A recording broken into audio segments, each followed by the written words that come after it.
Good morning, everyone. Welcome to the Showcasing Innovative Frontline Workforce Initiatives webinar, which is being hosted today by the Maryland Regional Direct Services Collaborative. My name is Mary Keller. I'm the Special Grants Administrator at the Maryland Department of Labor's Division of Workforce Development and Adult Learning, and I will be your facilitator today. This is the second of several sessions which are focused on workforce initiatives to support the frontline workforce. And today's session, I'm extremely pleased, will focus on Labor's Employment Advancement Right Now program, otherwise known as the Earn Maryland program. To set the stage, I will provide a brief overview of the Earn Maryland program, and we'll then kick it over to our keynote speaker, Ms. Barbara Seltzer, who is the chair of the Montgomery County Commission on Aging. We'll then have the opportunity to hear from three of our EARN grantees, the Baltimore Alliance for Careers in Healthcare, SEEK, and New Pathways, a program of Presley Ridge. I just want to give a special thanks to Ron Carlson and Christina Williams for setting this up, for our panelists, our speakers, and for everyone that's joining today. We have a great agenda, and I look forward to sharing the good work that is being done in the state around this effort. There will be an opportunity for questions at the end, and I encourage you, if you do have a question that pops up, please chat it and we will get to it at the end of the program. And without further ado, Christina, I think we can start with the overview on Earn Maryland.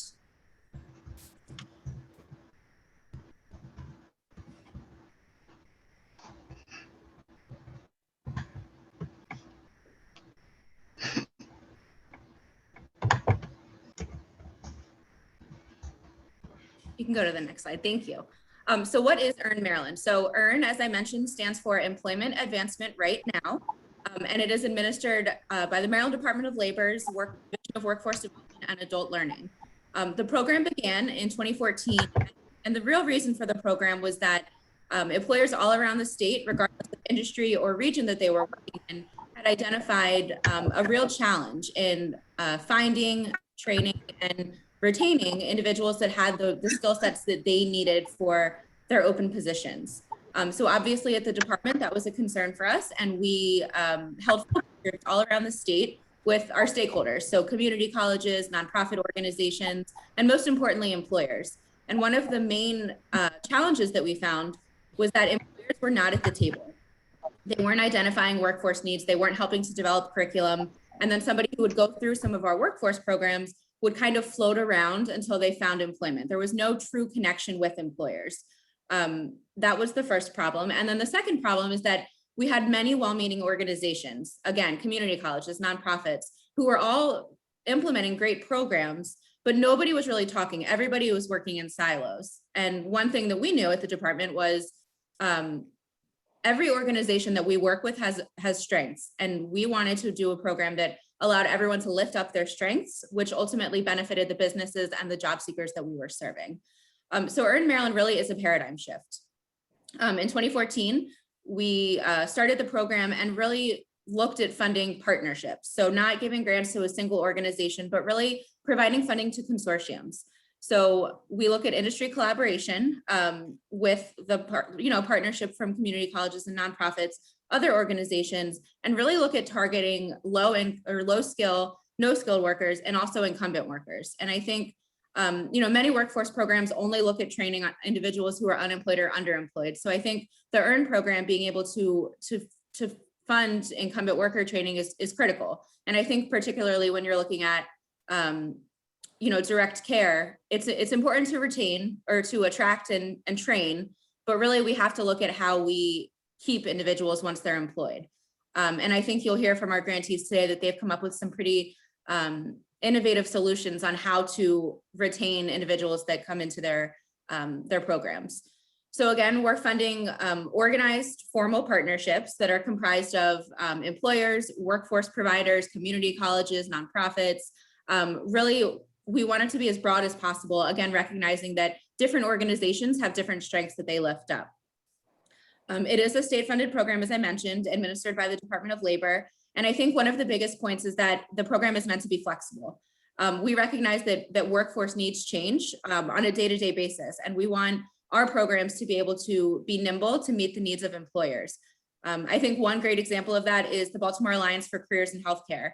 When COVID hit and the need surfaced for contact tracers, they were able to very quickly shift programming and offer that training to get contact tracers out in the field almost immediately. So I think that is certainly a highlight of the program is, you write a grant and it's a 2-year grant, but we recognize that things change and we are amenable to meeting the businesses and the industry where they are and allowing those changes to occur in real time.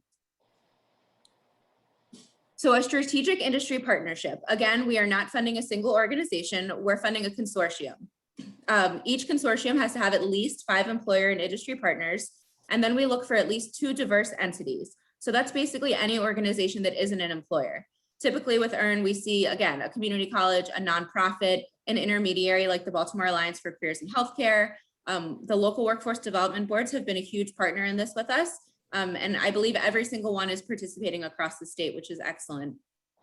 And again, the collaboration truly is what makes the program work. So again, recognizing that everyone has a different strength, we ask that they lift those up. A community college is really excellent at delivering that technical training, whereas a nonprofit organization might be excellent at getting out into the community and finding the individuals to be trained, removing those barriers. So again, we really look at the collaboration piece. So what is the role of the employers? So we look to the employer partners to really identify what their skills gaps are, what are the training needs, and then to develop the curriculum that will meet those needs. So we really expect employers to be at the table as an active partner in this.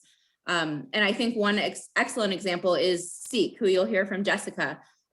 They received this grant in 2018. And I believe every single month since they got their grant, they bring their employer partners together for a meeting and they talk about, the challenges of the program, the successes, and most importantly, they talk about the curriculum and if there's a need to tweak the curriculum, and then they do it. So I think that is a really excellent example of how employers can play a meaningful role in these partnerships. In some partnerships, the employers actually participate in training, bringing the students into their setting and showing them, what is a day in the life of an employee of LifeBridge Health. They do tours of the facility, and it's just a really great way to get the students excited about employment at that agency. And then most importantly, for the programs that are doing training for unemployed and underemployed individuals, we do ask employers to commit to interviewing the individuals with the thought in mind that, they developed the curriculum, they've identified those skill sets. Anyone who comes out of these programs should have all of the skills necessary to be successful in that role. Next slide, please. So the diverse entities, again, the community colleges, the nonprofits, they play an exceptionally large role in these programs. We expect that they're responsible for the participant management, which really is the recruitment to placement framework. So how are we finding the people to be trained? What does recruitment and screening look like? And again, we want to make sure that we're mirroring what the expectation is for employment. So if you need somebody that has, no criminal offenses, we don't want to put people into the training program that have that. So really critical is to make sure that these entities are able to mirror that. Case management and job coaching, wraparound services are huge. And I would say New Pathways, a program at Presley Ridge, does an exceptional job at that. The job readiness and essential skills training employers have identified as being more critical most sometimes than the technical training. So we really make sure that teaching individuals why it's important to show up on time, why, what the importance is of bedside manner, and it's important to have a good bedside manner. So ensuring that those skills are in place in training so that they translate to the work setting is really important. Next slide. So earn by the numbers. As of October 2020, the program has trained more than 8,500 incumbent workers and more than 5,300 individuals have obtained employment. We do partner with Salisbury University to be an external evaluator, and they found for every state dollar invested into EARN, an economic impact of $17.32 is created. And that's huge because the national average is about $3.41 for programs that are similar to EARN. So, we think it's a great investment of state dollars. So I just wanted to highlight that this program is not specific to healthcare. We do have a little over 60 partnerships all across the state in a variety of industries. And, I would highlight that healthcare is in the top 3, and we recognize that it's a huge industry in Maryland and the need for qualified workers is great. So I just wanted to kind of highlight the different industries that we fund. And you can go to the next slide, please. So direct care partnerships. You saw on the last slide that there are 9 partnerships. About 5 of them currently are funded to do direct care type training. So since the program began, we've invested nearly $4.8 million into partnerships that are supporting these kinds of occupations. Almost 1,000 individuals have obtained employment, and more than 400 incumbent workers have received training or certifications as a result of participation in the program. And then just wanted to provide some resources, which I'm sure can be shared after the presentation. Our website has all of our annual reports, which give a great lens into the different types of programs that we fund. It has information on all of the different partnerships, and then a job seeker tool, which helps job seekers to identify training opportunities near them. And then my contact information, and Brittany Christofouli, who I believe is on today, oversees all of our healthcare partnerships. So her information is there as well. So now I would like to turn it over to our keynote speaker, Ms. Barbara Selter. As I mentioned, Barbara is the chair of the Montgomery County Commission on Aging. Just a brief bio on her. She has more than 30 years of experience in the design, development, and implementation of health programs for a variety of state and federal agencies. She has focused on the use of technology and process redesign to optimize health and human service program delivery, especially in the area of home and community-based services. So Barbara, I will turn it over to you. Thank you so much. I'm delighted to be here. And can we get there we go, thank you. Okay, next slide, please.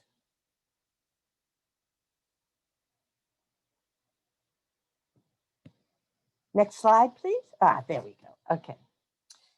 So the Montgomery County Commission on Aging is authorized by the Older Americans Act, Public Law 116-131, and was established by Montgomery County in 1974 to advise county government on the needs, interest, and issues of older adult residents and to advocate on their behalf at the local, state, and national levels. Next slide, please.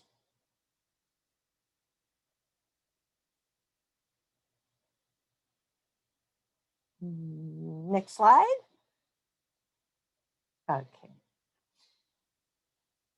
The Commission on Aging advises local government on the needs and issues of older adults, their families, and their caretakers, working with both the public and private sectors to create an age-friendly environment in the county. We review and advocate for policies to support programs and services that address the needs of older adults of all backgrounds in our community. Most importantly, we work to identify where there are gaps in needed services and bridge those gaps. One of the key interests of the Commission is the expansion of home and community-based services. In working to expand home and community-based services, we have identified a really critical gap, a sufficient supply of direct service workers. This insufficient supply is the result of a number of factors coming together: exponential growth of older adult population in the county, growing cost of long-term care, growing desire of older adults to age in place and remain in their communities, poor pay and limited training for the direct service workforce. Imbalance between supply and demand leads to greater costs for individuals and the state, as well as reduced choice for consumers. All of these factors are leading to significant challenges at the federal, state, and local levels. It's really important to keep in mind that as the older adult population grows, this challenge will become increasingly difficult as the demand for these workers in a multitude of categories grows. Next slide, please. The Commission recognizes that we need to work on this critical issue because the demand is growing. At the same time, in a period of high unemployment, These jobs are one of the fastest growing areas of stable employment that especially appeal to workers with a strong sense of purpose and community. Further, these jobs offer accessible jobs to those looking for entry-level positions, but who have only limited basic skills. The Commission has come to realize that the nature of the work itself makes building a supply of professional, motivated workers difficult because there's a limited training and credentialing. These workers tend to get trapped in low-level jobs with little room for advancement. Most workers seek a greater sense of professionalism and career advancement. After considering this issue, the Commission has come to realize that there is an extensive alignment between the goals for development of the direct service workforce and the Commission's priorities, which include increasing interest in direct service careers, increasing recruitment and retention of these workers, supporting development of adequate training and career paths, reducing social isolation of older adults, developing a supportive employment infrastructure for these workers, and providing convenient access to high-quality home care. One of the problems of direct care professionals is retention, and the Commission is very interested in improving this retention. To address this, we believe the following are important: using appropriate assessment vehicles to select better suited candidates and provide realistic job expectations, providing support, providing better career path support for these workers, and engaging the workers, providing a better community with coaches and mentors to help workers advance.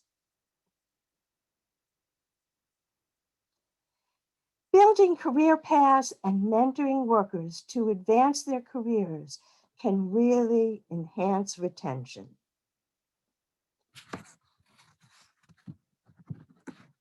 We have determined that a holistic workforce development approach will be needed to really address this issue successfully. A holistic approach incorporates multiple aspects of the workforce development process. In the initial intake, we need to provide a convenient way to identify potential and workers who will be well suited to these jobs. Using assessment tools to select well-suited candidates and identify areas in which workers may need coaching. Orientation online training makes training easily available, convenient, and accessible, which is key to supporting this workforce. Supervised apprenticeships and internships provide practical experience that is vital to achieving higher quality care. Employment in the home and community-based services environment provides practical experience and good supervision, which can really improve the quality of care being delivered. Ongoing success coaching. Coaching is really important both to the quality of care and to the retention of the workers. Ongoing career paths, providing upward mobility, can enhance motivation and improve quality of service provision. And finally, career advancements leverages experience gained and helps retain employees and encourage new entrants into the field. The most critical aspects of this career development and retention effort may be on the back end of the process, where increasing independence of the workers and improving motivation is key. Ongoing mentoring and communication between employee, employer, and coach are vital. One of the most important tools is helping the worker to grow, to explore advancement as skills grow, and make sure that the approach is not up and out, but rather transitions to more skilled and better paid positions within the direct service employment environment. This may entail development of individual employment plans to plan goals, activities to reach goals, and providing ongoing support of employees in following their IEP plans. Helping employers to gain advancement and better paying job and providing ongoing coaching keeps people in the field and improves the level of caregiving. Next slide. This holistic approach benefits all stakeholders. The state benefits from enhanced employment of low-skilled workers, greater certainty of the cost of care, improved quality of care delivery, and greater choice for its older citizens. Beneficiaries, private pay, and family caregivers benefit from improved quality of care, greater choice, improved access to caregivers, and encouragement of family caregiving through availability of emergency care and respite for family caregivers. Hospitals, skilled nursing facilities, clinics, and providers benefit from higher retention rates, easier access to staffing, and more professional staff. And finally, and most importantly, the employees, the career seekers, benefit from increased access to high growth careers, greater flexibility in employment, more professionalism that supports greater job satisfaction, more economic stability, and the ability to remain in a field they enjoy while advancing in position and salary.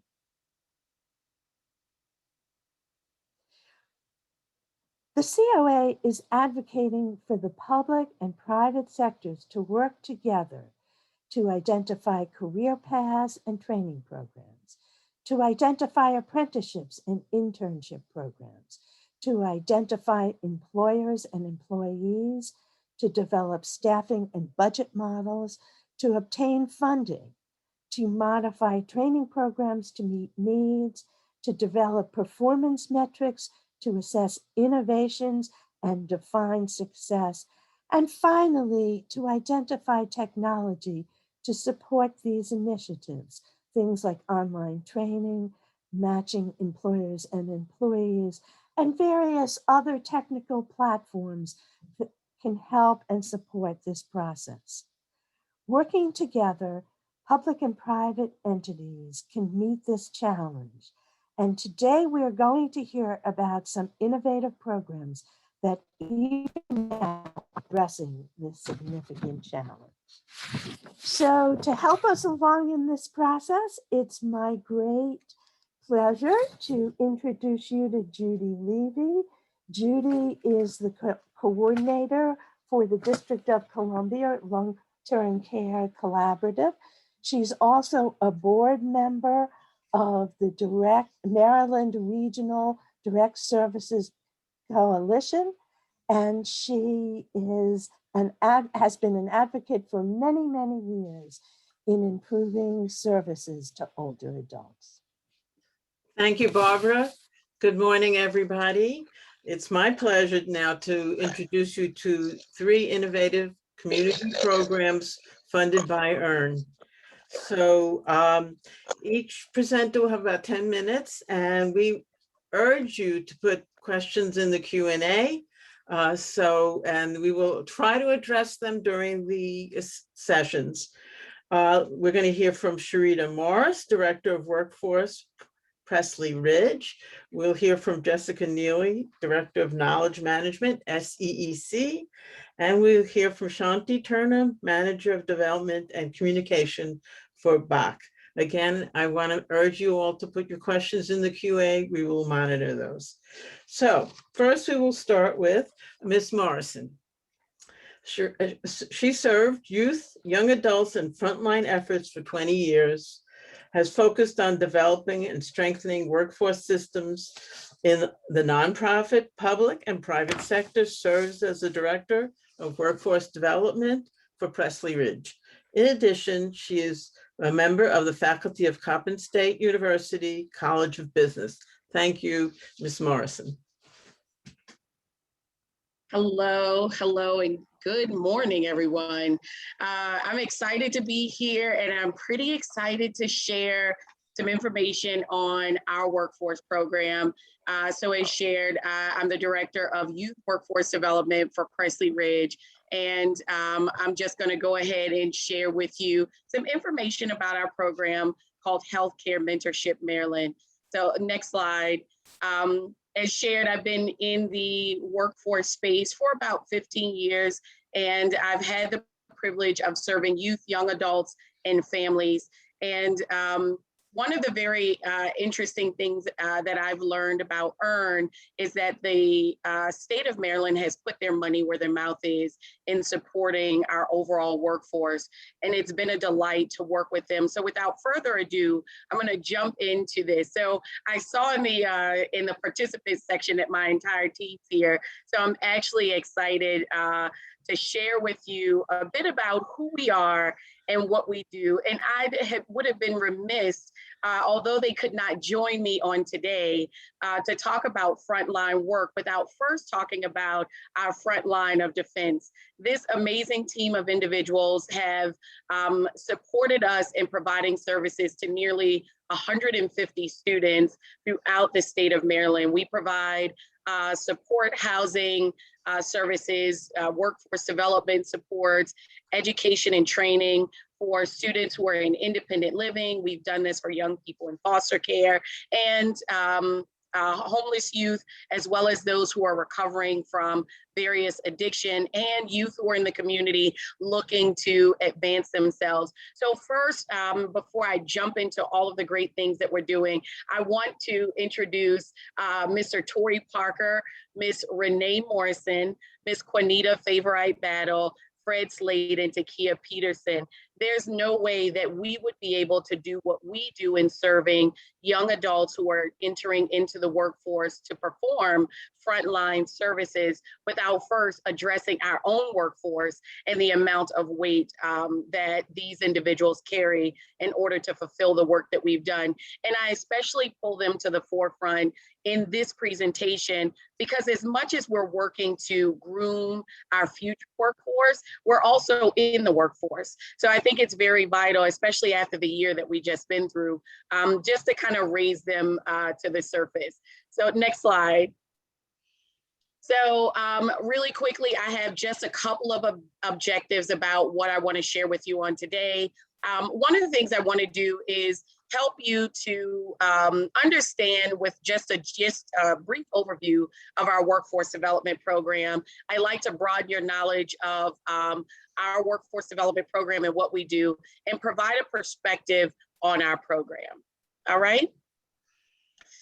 So who we serve, I mentioned that we're touching our young adults at several points. We serve youth and young adults who are ages 16 to 24. We have programs in Baltimore County, Prince George's County, and in Western Maryland. So our young people in Western Maryland go up to the age of 29. And in these areas, we're providing them with comprehensive education and employment services to best equip the young person to go out and hopefully obtain those opportunities that will lend to long-term future sustainability. We all have that burning question that we're asked when we're young is, what do you want to be when you grow up? So as we entertain and engage these young people, we're really working hard to ensure that the desires of their heart are not only met, but we're also able to meet the objective of the employer partners that we're working with as well. Next slide. So here are a few of our program services. We provide supports in the area of housing for independent living. So I mentioned earlier with our young adults who are in our program, they're transitioning typically from foster care to independent living. And what we do with those students is we provide in the overarching program is we provide housing. So we provide the apartment for the students, we pay their rents. We provide 3 very supportive staff members who are assigned to each and every single student who support them in some of these other areas. So some of the other areas are the comprehensive workforce services, which I'll delve into, life skills development, financial literacy, and mental health resources. And one of the things, one of the reasons we take this approach is because our goal is to support the individual holistically. There in our conversations with a number of employers, employer partners, those who are interested in partnering with us, is that they are really working to have quality individuals who know how to show up on time to work, know how to resolve conflict in a reasonable manner, who are agile and flexible, who have the ability to reason and problem solve, who have a skill set that goes beyond just in a more tunnel vision approach, but can take on a number of tasks and activities. So we really work to ensure that we look at the entire person and not just one aspect of them. Next slide. So in our workforce development training, we provide support and training in a couple of areas. So first, we bring our students in, we recruit them from a number of places. We're working with local high schools to grab students who are in graduating high school who may not necessarily have a plan for post-secondary education, maybe not necessarily seeking the collegiate route. So we support students who are graduating high school who are interested in careers in healthcare. Our Healthcare Mentorship Maryland program has been part of the EARN system for about 5 years now. And we've had an overwhelming number of students who have been interested. I'd say just this year alone, we've had, or in the last cohort alone, we've had about 100, I think it was 170 people who registered to participate in our program, 140, and then 70 of them participated in our information sessions. I want to make sure I get that right. We provide, once the students are on board, 6 weeks of employment readiness training, and that is to engage the students with what we've heard from our employers. So we've received feedback from employers who are seeking to hire our students for what it is that they find are the gaps in services when the students engage them.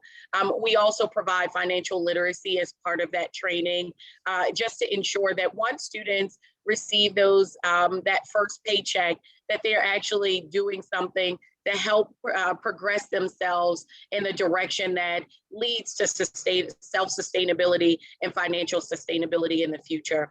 We provide coaching and case management. So I mentioned my team earlier. 3 of those individuals who are on that team, we're small but mighty, are coaches. And those three career coaches provide one-on-one coaching with the students. So when our students are feeling like they want to stop working with us, when they falter, they want to give up, because it happens a lot. When life hits them or personal circumstances arise, the coach is right there to encourage, motivate, and give strategic direction to them as well. We also provide case management to all of those students who have barriers that go beyond our support. So we make external referrals to our partners in the community. We do experiential learning, and I heard this earlier. We've worked with our employer partners for a number of things, such as tours. We've been in places for modeling, for example. Our population is predominantly minority young men and women. So we take them in spaces where they can see people who look like them doing jobs that they've never heard of before. So although we provide supports in healthcare, we provide services in healthcare, we've taken our young people out into systems of manufacturing. We take them out into the IT space. They engage in other systems of healthcare that look a little different from what they're coming to get their credential for.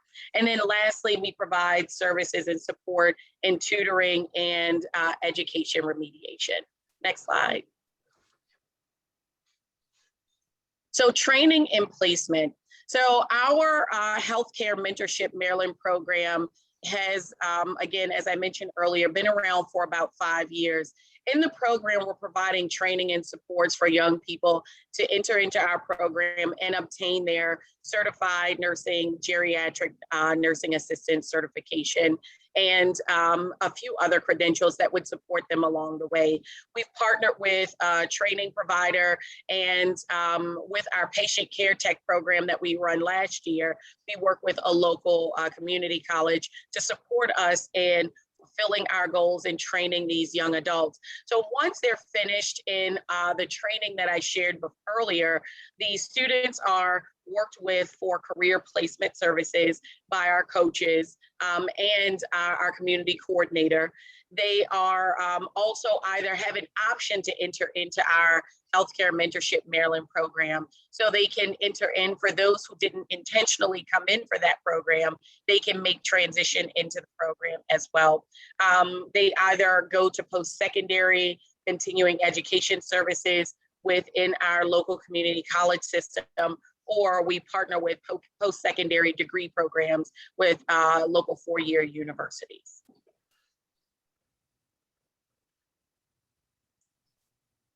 And one of the things that we like to do in order to ensure the success of our students is to ensure that they have follow-up services and supports. So we typically follow a student for 90 days up to 1 year.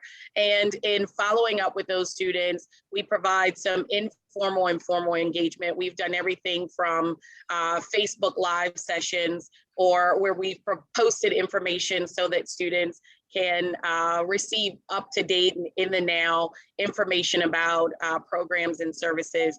We have had employer information sessions where new employers who are considering us as partners have come in and said, hey, you know, I'm really interested in hiring a batch of new individuals with our organization. And we've coordinated employer information sessions where those individuals can come to the table and share what they're offering and work with us to coordinate the application process and supports with students who are interested in onboarding with those companies. It's a really great opportunity for an employer who's seeking a new employee candidate to interview without having to sort through hundreds of applications. We give them a great opportunity to come to the table with a number of candidates who've already been screen vetted and trained by us to have conversation. The students get to know in advance what the employer is looking for. All of the employer expectations are discussed. And when there's a meeting of the mind, the students either make a decision to apply or not, and the employer has an opportunity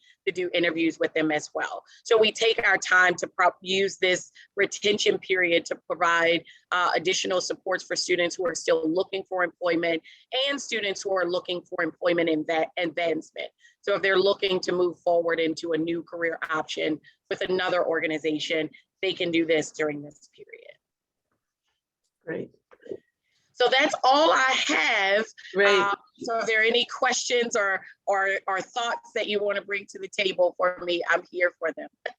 Thank you. Thank you, Ms. Morrison. I think we'll sort of proceed right now. I don't see any questions in the chat. Okay. But thank you very much. So our next speaker is Ms. Neely. She's Director of Knowledge Management at SEEC, an organization providing support to people with intellectual and developmental disabilities to work, make friends, learn and live in homes of their choosing. She oversees a team responsible for the development and implementation of knowledge management activities, which includes developing training and educational initiatives. Thank you, Ms. Neely. Thank you very much.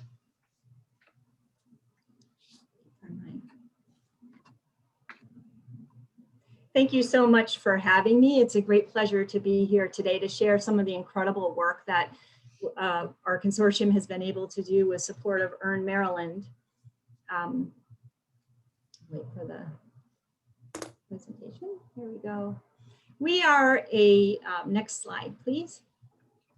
We are a consortium of 5 provider agencies in Maryland providing supports to adults with intellectual and developmental disabilities, as well as our State Developmental Disabilities Administration and the Maryland Association for Community Supports. Next slide, please. The why of this project, we've heard a lot about today: recruitment and retention challenges. Direct support professionals, or DSPs as we call our essential workers, play a critical role in assisting individuals with intellectual and developmental disabilities to fully realize the intent of the Developmental Disabilities Assistance and Bill of Rights Act, as well as other legislation that is enacted to make sure that people can make informed choices and decisions about their lives, live in homes of their choosing, have friends, relationships, work, and live lives free of abuse, neglect, financial or sexual exploitation, and violations of their legal and human rights. Over the past decade, this workforce has added 1.6 million new jobs, growing from 3 million workers to 4.6 in 2019. The direct care workforce is now larger than any single occupation in the US, and this need for this workforce is projected to grow significantly. Yet prevailing low wages and lack of career opportunities keep these critical workers among the working poor, a situation which has been greatly exacerbated by the COVID-19 pandemic. Low wages combined with a lot of part-time hours, which so that providers don't have to pay health insurance or overtime, make it challenging for our DSPs to support themselves without having to work 2 jobs, 70 to 80 hours a week. Further, inadequate compensation and other job quality concerns reflect and perpetuate racial and gender disparities faced by direct support professionals. So the goal of our project was to really address these recruitment and retention challenges and the underlying needs by offering a training program that could really provide opportunities. Next slide. We worked at the very beginning to do a national scan of best practices and to put together a framework for training direct support professionals, which has been adopted by our Maryland Developmental Disabilities Administration. Next slide. And so what we do is we've created a framework to improve skills through competency-based trainings, building leadership and supervision models and mentoring, and also frameworks for paying a differential for the skills, highly skilled workers, along with career opportunities that have ladders and lattices. And so historically, a direct support professional's only opportunity for growth would be to move into a supervisory position, but that's not necessarily the skill set or interest area of a direct support professional.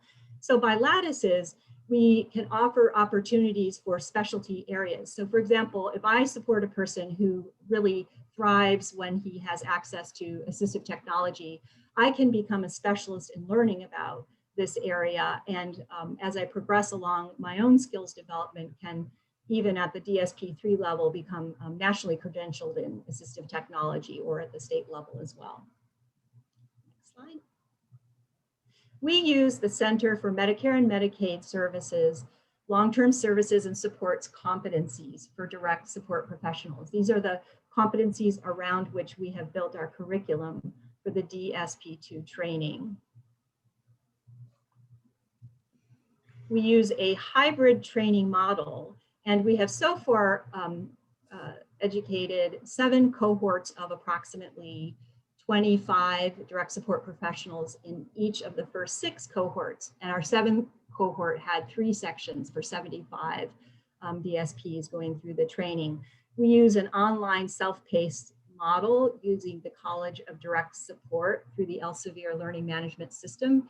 And so our adult learners do module learning and then come together. We have met once a month for 5 months for about half of a day to go over the various competencies, have guest speakers, lots of conversation and discussion and interactive learning around these competencies, as well as providing on-the-job training tools. And a key component of this credentialing training has been assessment and then observation of competencies.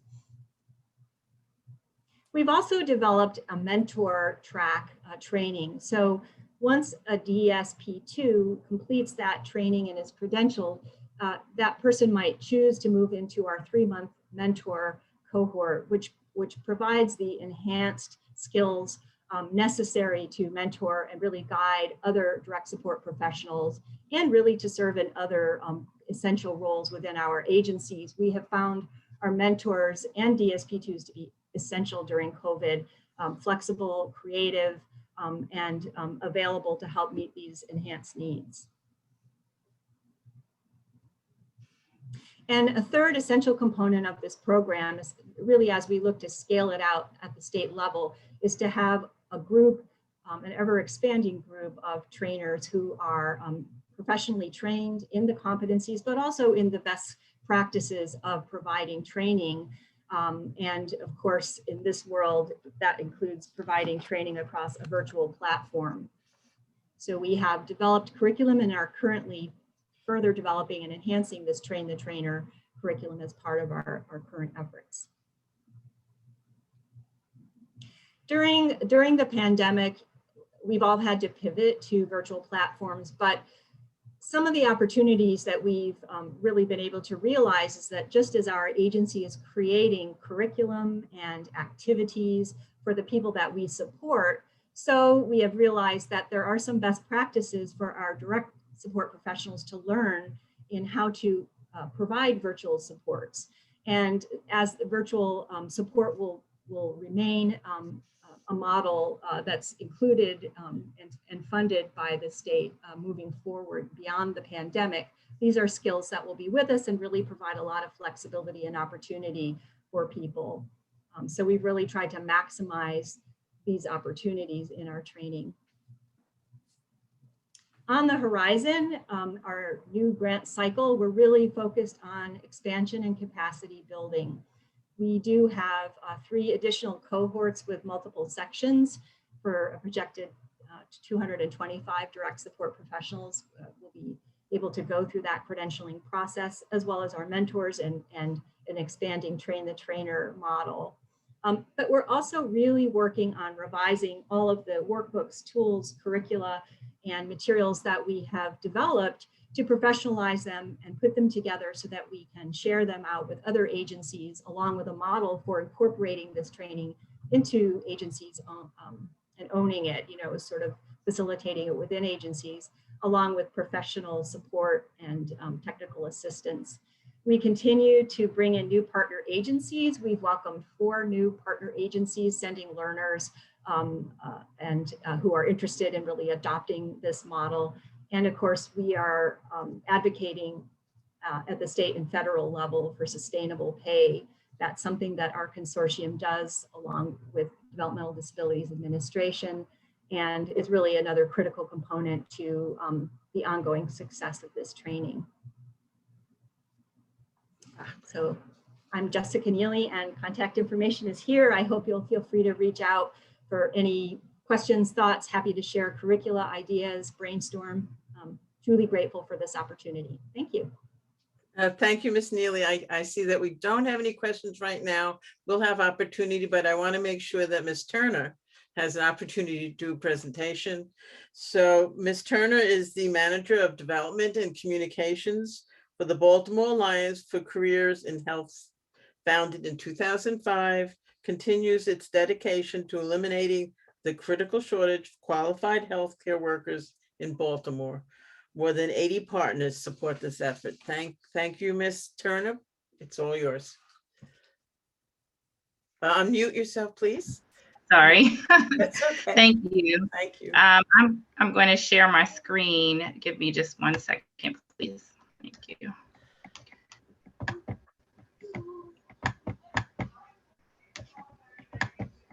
Okay.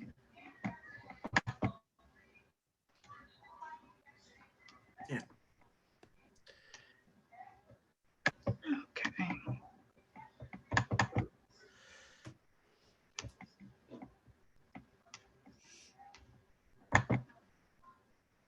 Are you able to see the screen? Yes. Okay. Thank you.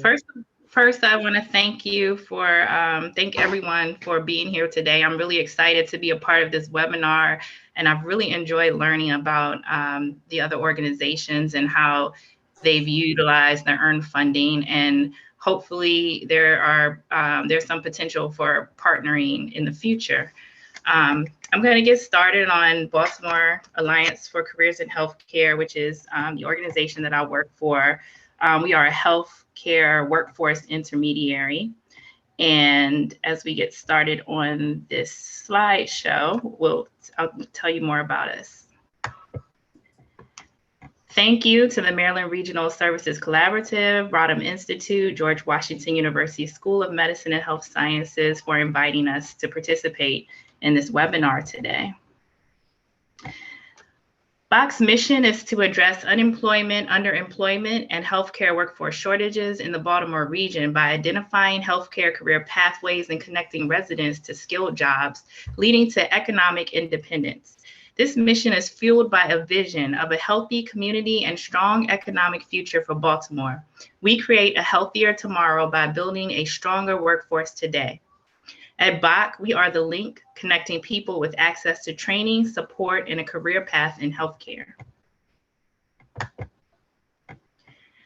These are just some of the outcomes that we have had over the years. As a workforce intermediary, we collaborate with healthcare, nonprofit, philanthropic, government, and educational organizations in Baltimore to provide sustainable solutions to the city's significant workforce challenges.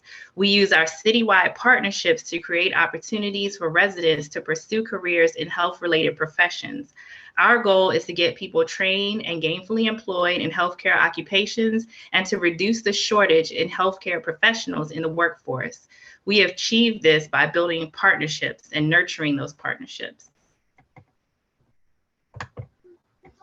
These are just a few of our training programs. We have apprenticeships, we have various apprenticeships, we have central sterile processing training, certified medicine aid, certified medical assistant, certified nursing assistants, community health workers, environmental care supervisors, geriatric nursing assistants, LPNs, patient care technicians, peer recovery specialists, phlebotomists, and surgical technologists. And I am going to stop talking for a minute and ask you all to watch this short video that tells a little bit more about BOC and what we do. It makes sense that Baltimore Alliance for Careers in Healthcare was conceived through collaboration because our work is guided by the cultivation of our partnerships.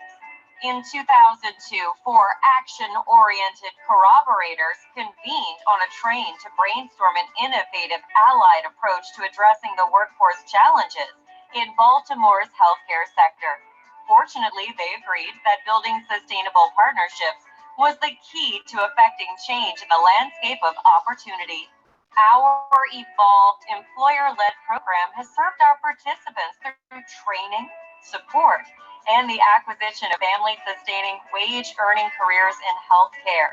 We are a recognized leader in the field, marrying an industry-led approach with a deep-rooted commitment to serving our constituents, the unemployed and underemployed residents of high-poverty Baltimore neighborhoods, who are disproportionately affected.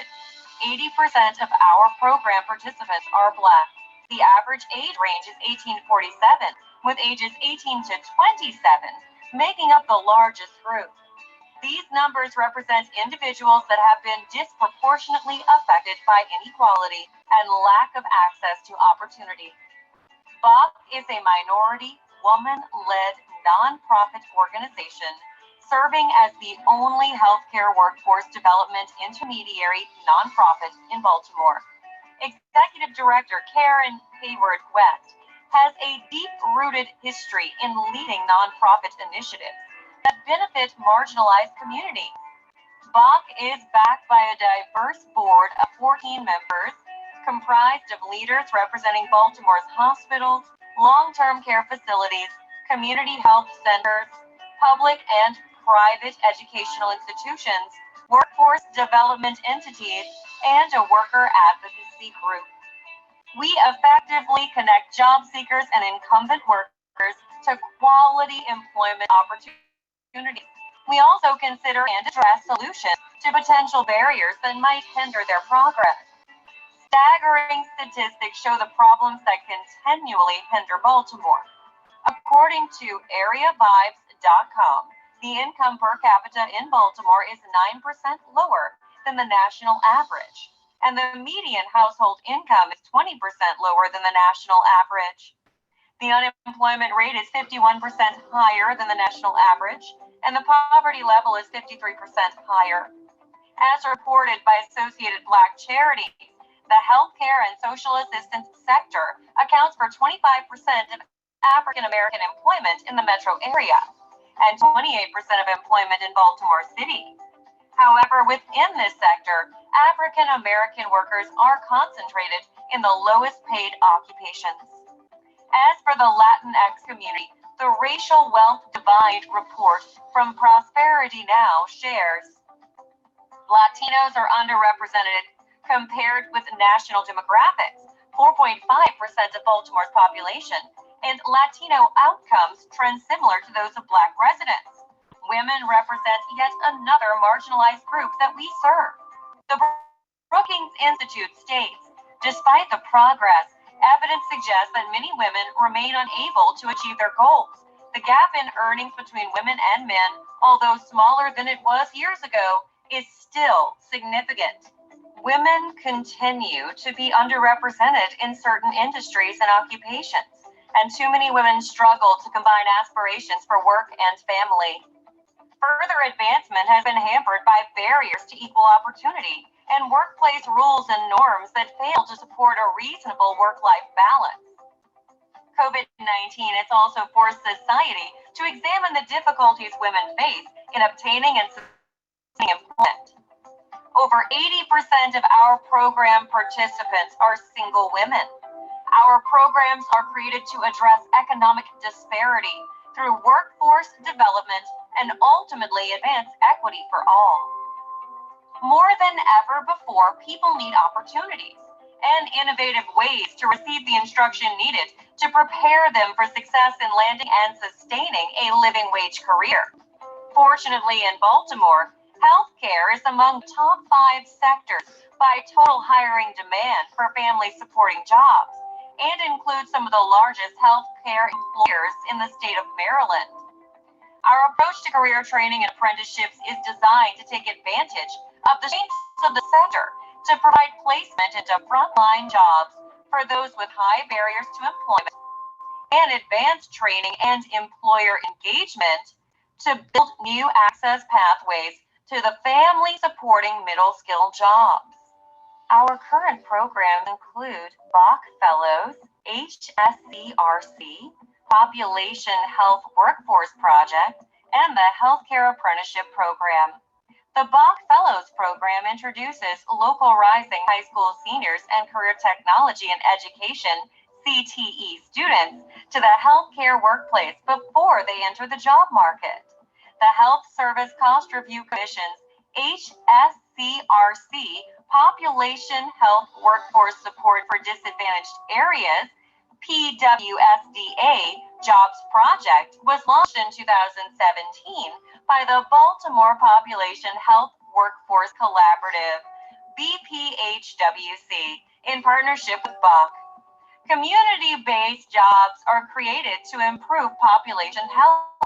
The BPHWC comprises 9 partner hospitals and is designed around 3 entry-level occupations. With the Healthcare Apprenticeship Program, we target frontline incumbent workers and underemployed immigrants to address the critical shortage of skilled workers in healthcare and provide a paid pathway from the entry-level to middle-skilled occupations. With funding from EARN Maryland, we serve as the fiscal agent and lead for the Baltimore Healthcare Partnership, bringing together industry leaders in the healthcare field to identify frontline opportunities immediately available to job seekers. We bring training partners to the table to hear what the industry has to say and determine what training programs would best meet the needs of the employers. Then we create training opportunities designed to prepare individuals for healthcare jobs. With the help of partners, we have trained over 1,400 individuals in healthcare-related careers. Certified nursing assistants, geriatric, nursing assistants, phlebotomist, patient care technicians, certified medicine aides, central service technicians, and pharmacy technicians. Our leadership and staff view collaboration as our foundation and the cornerstone to true success. There are three main groups of stakeholders that BAC brings together: employer partners, community partners, and educational training partners. The collective input provides great insight to the specific needs of the prospective employees and employers. It gives us the ability to guide action towards the goals and objectives. We can then make systemic changes that guarantee a solution to the workforce shortage in healthcare and to unemployment and underemployment of marginalized communities in Baltimore. The full collective meets annually for a citywide health careers needs assessment and on an as-needed basis. The meetings shape our training options to align with current employment opportunities within the Maryland healthcare sphere. Okay. It makes sense that Baltimore. Let's go to the next slide. Okay, so BAC continues to put Baltimore ahead in proactively ending generational economic distress. Our history, experience, and success as a leader in healthcare workforce development positions us to rapidly and efficiently provide viable solutions to the unemployment crisis. We help restore economic health, create sustainable career opportunities, and disseminate credible information. Earn Maryland has allowed us to increase the number of people that we serve and to ensure that our initiatives will continue to empower community members while helping guide them to economic stability. When our original Earn Maryland proposal was developed in 2014, employers identified 256 entry-level jobs that were currently available. To date, our partnership has screened over 1,600 individuals. Of those, 1,578 have enrolled in training and 1,155 have completed the training. We can confirm that 667 individuals have gained employment as a result of this training. We are still receiving data, current data, so once finalized, the number served will increase. Earn Maryland has provided us with the opportunity to leverage funds from the HSCRC and our other funders to expand training options. We utilize our record of success with Earn Maryland funding to demonstrate our ability to effectively serve the employers of Baltimore City while simultaneously addressing the issues of unemployment and underemployment for community members.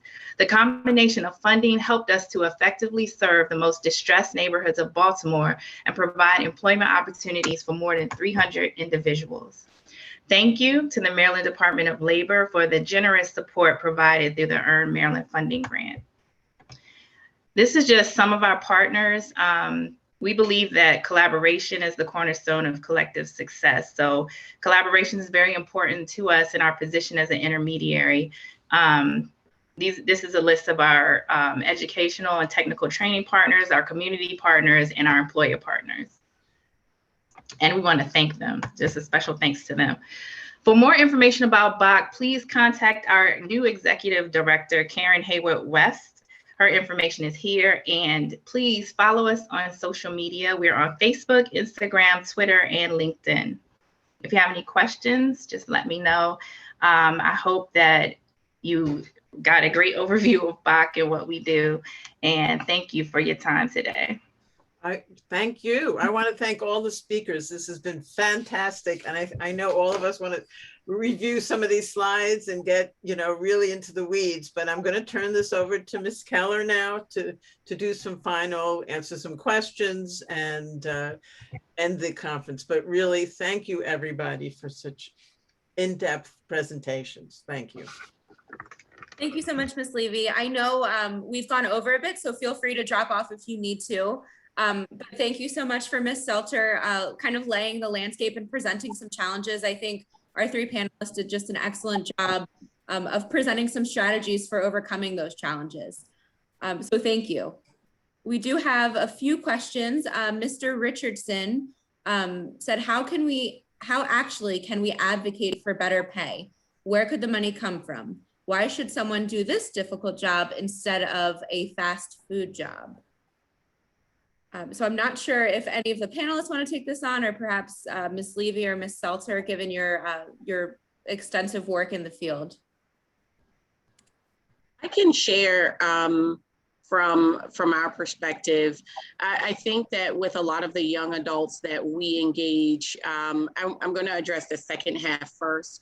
The young adults that we engage do come from retail and fast food often, and the pay is comparable of that in the same industry. The distinct difference is the level of experience they get being immersed in the environment.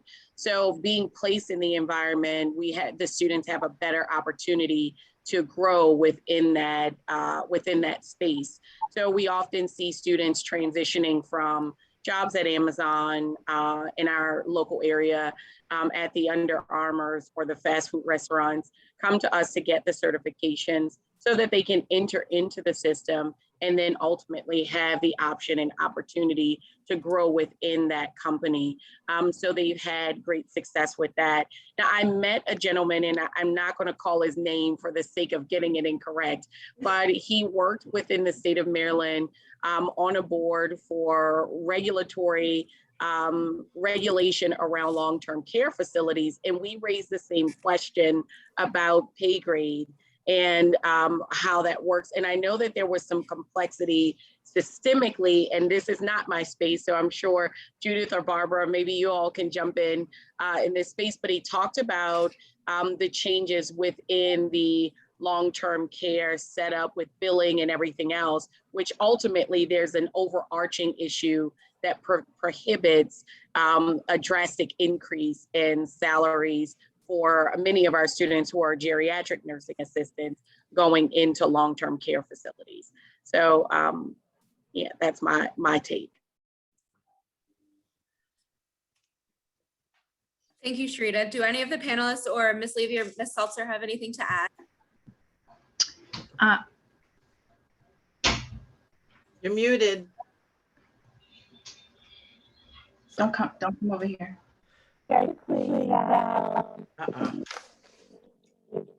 Something's wrong. Barbara, something's wrong with your connection. Sorry. Now? Okay, never mind. I can add a little bit on this topic too. In our industry in Maryland, we are reimbursed. It's a combination of state and federal dollars that the people that we support receive, and it's through those funds that rates are set for the direct support professionals. So it's really been quite a challenge for individual agencies to look creatively at how to diversify our funding and fundraising, and also how to structure the resources that we have in such a way that we can compensate according to professional growth, which is what I'm so excited because we've been able to just really revamp our salary scale to align with the DSP 1, 2, 3 level training and certification. And we've also sought some outside technical assistance to get some ideas around this. But most importantly, we advocate with our state partner, and we're actually looking at some new national advocacy potential that we hope to leverage the work we're doing in Maryland at the national level. Thanks. I would like to add that in DC, and I think in other jurisdictions, because of COVID, there has been what I hate to call it a hazard pay, but that's exactly what it is. And I think in DC, what we would like to see is not to go backwards. Since the government has been able to provide this additional funding, that we need to move forward. DC does have a living wage, but right now living wage and minimum wage is $15. So, we need to do something, but I would like to see us go forward with what the basis is now that we're providing for payment and reimbursement under COVID. Excellent, thank you. And Judith, did you have a question? I thought maybe I saw in the chat box that you had a question. I did. It's a very simple question. In terms of financials, are all your participants paid a salary, paid a stipend in the apprenticeship programs? And who's responsible for that payment? Is it the employer, or is it you may have had it in your presentation, but I want to know who's paying the individuals. They need to be paid, of course. Anybody? I can, Shantae, why don't you go first, Shantae? Okay, for our apprenticeship program, they are not paid a stipend while they are actually in the apprenticeship, but once they start working, they're guaranteed a job after the training. And once they start working, the rate that they receive is much higher than the living wage. Is actually a little over $20 per hour. In the meantime, we do try to look for ways to assist them with different barriers to their success. Sometimes we will look for funding opportunities where we can provide assistance in terms of maybe gift cards or maybe extra funds to help with groceries or transportation, which hasn't been a need during COVID, but there were other needs that kind of arise during COVID, needs for technical training that was remote. So a lot of people had needs for supplies and things like that. So no, to answer the question, no, during training, they are not paid, but once they are, once they pass the training part and are employed, which is guaranteed through their apprenticeship, they are paid a higher wage. With our direct support professional training and credentialing, in the first number of cohorts, we were providing stipends to the learners upon completion and credentialing. And it was also the agreement of the members in our consortium that to the extent they are able, the goal is that credentialed DSPs would get $1 an hour more upon completion of that course. And we have sort of repurposed or sort of refocused our grant efforts now on expansion and training and sort of scale up. And it's also not sustainable really at a statewide level to be able to provide stipends per se, but we really are working and have put some dedicated dollars toward technical assistance for our agencies to look at how we can structure our pay scale so that we can ensure credentialed learners that higher hourly wage. Thank you. And I would just add, the programs that we talked about today, with the exception of Bach, they do have an apprenticeship program, are not registered apprenticeship programs in the state.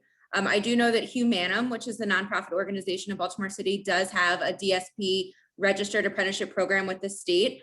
And I think that fits in well with this conversation because that is a great avenue where individuals are able to earn and learn while working, and they are receiving pay increases along the way.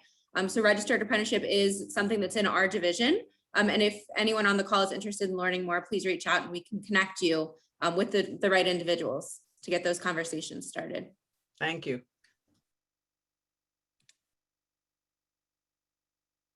And then I see a question for Mr. Leahy. He is interested in knowing what the total budget is for the EARN program, average grant award, and then are they renewable? So currently the budget for EARN is at about $8.5 million annually. That includes $3 million specific to cyber and IT training, $1 million, or I'm sorry, $500,000 specific for Opportunity Zone funding, and then $4 million for our EARN proper funding, which is all other industries, which includes healthcare. Our grants average around $150,000 per grantee, though we have funded as low as $50,000 and as high as $500,000. So it really depends upon the number of individuals you're training, what type of training you're providing, and things of that nature. And to answer the last question, are they renewable? We do offer continued funding through a letter of intent process. So you've heard that New Pathways has been involved for 5 years. Bach has been involved with the program since it began in 2014. So, we are committed to investing in our partners that are successful and continue to grow and meet industry demand. So yes, to answer that question, they certainly are renewable. I see that Barbara has a question in the chat that I don't know if she has fixed her audio, but I can ask her question perhaps, if that's okay. Is that all right, Barbara? Yes. Okay. She would like to ask Ms. Neely whether her clients are able to work in individual homes by themselves to provide assistance with daily activities of living, I guess, while they're under training program. Yes, all of the direct support professionals who are a part of our training program are currently incumbent workers within our agencies. And so, we work to carve out time for the learners to undertake the training and also the class time that the training requires. But they continue to provide either in-person or virtual support, depending upon, during COVID, what the support arrangement is for that person. But they do, yes.